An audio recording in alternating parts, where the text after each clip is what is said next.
he does like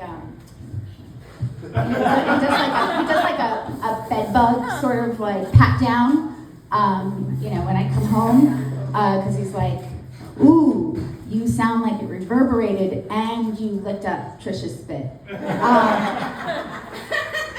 Which is to say he's supportive of my comedy career. I actually was going to tell a joke similarly about having sex with my husband, except for the fact, it's a little awkward, I am not the only person here who has seen my husband's penis. Okay? So now, you guys, this is where the fun begins. I want you to form small groups. It's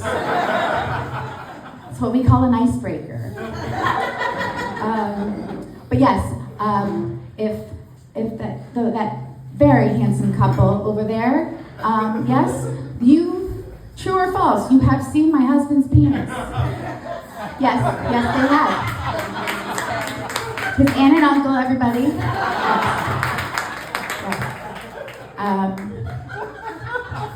This wasn't recent, right?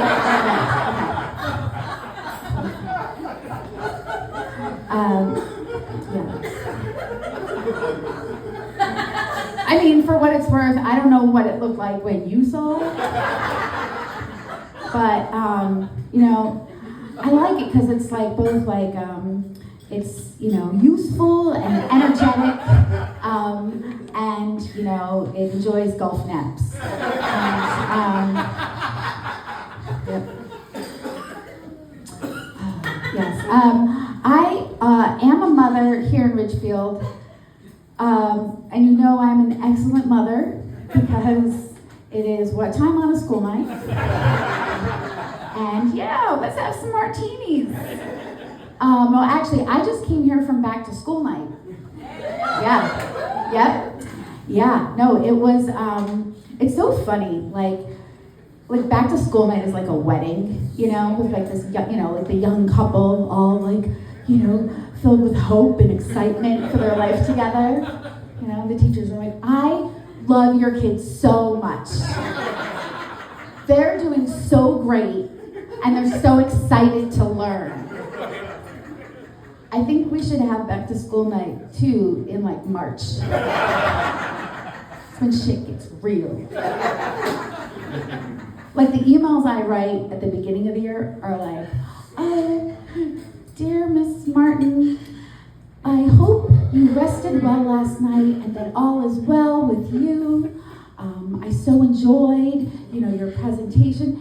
And then basically buttering her up to be like, oh, my child basically, left the clarinet on a city bus, and, I'm here to help in any way I can, as opposed to by February when I'm writing things like, I don't know, shit got fucked up.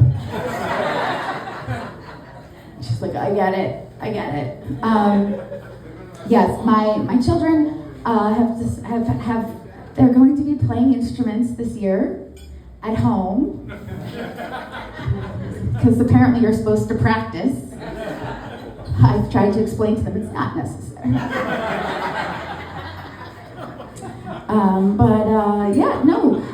We've got the clarinet, and the drums. Yeah. Now, I'm excited about this because true story, I am rapidly going deaf. Okay? I have no joke, I actually have been trying to get a hearing aid.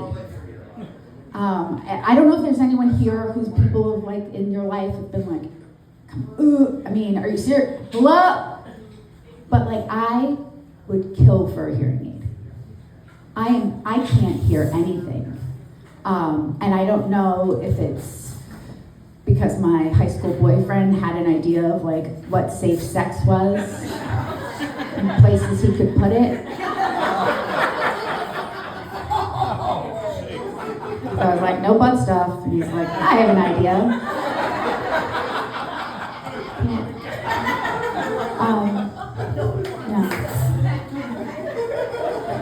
There's no one more in tune with like sexual reproductive health than a teenage boy. They know how to think outside the box. So yes, there's while we were at school, that what's cool is that they have it's all of these encouraging, like motivating, bulletin boards and little sayings and stuff like that, which is very different from when I was in school, when Mrs. Parlato used to yell at us, like, "What are you, retarded?" Yeah, so that's different.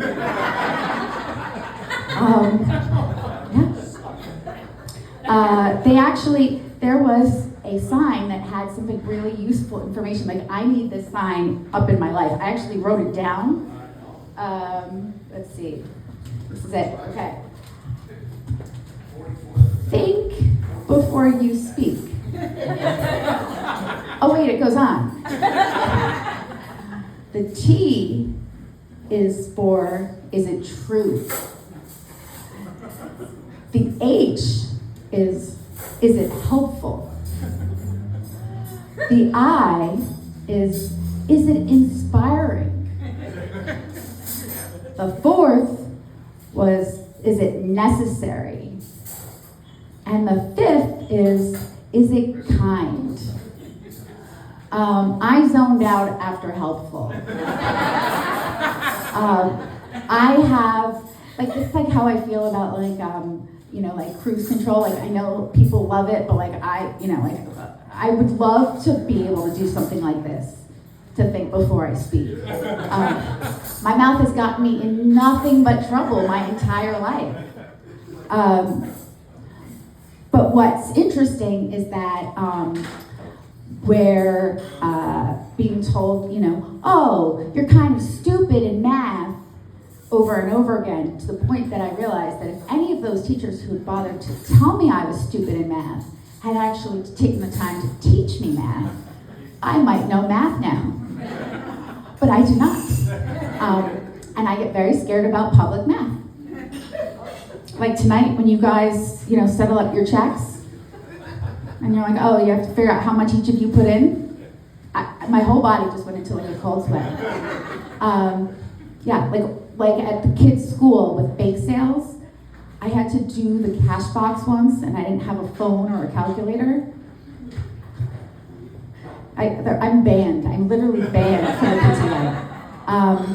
And the worst is when I go, like, in the supermarket, and I'm trying to do paper towel math. You guys know paper towel math? How many big rolls equal 4 jumbo rolls?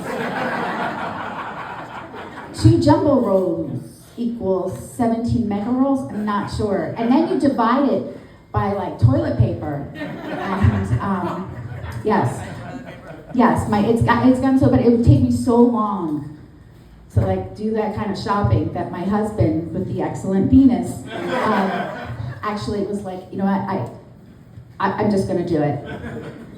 And that's how I get to do a lot of things in my life. That's the trick, you guys. Be really bad at it. And then someone else will do it for you out of impatience, disgust, and just all-out rage. Before I leave you tonight, since we've spent such special time together, I'm going to think about this before I say it. If I can ask one thing of all of you, for yourselves and for each other, please start normalizing farting out loud and just admitting it. Okay? I think we're at a point in society where that might be the thing that like turns the tide. I think everyone's so busy like clenching their butt cheeks together, right? Ready to, and you know what? If I farted right now, I've been trying the whole time I'm up here. If I farted right now, okay, I would say, oh, excuse me, I farted, that was me, right? And maybe some of you would look at me in disgust and alarm, but like, isn't that the more responsible thing to do? And if you're just going to say, well, what about the smell? I will let you in on a secret. Farts smell not because of what you eat. Farts smell from shame. Release the shame, everybody, okay? You can do it. Thank you so much.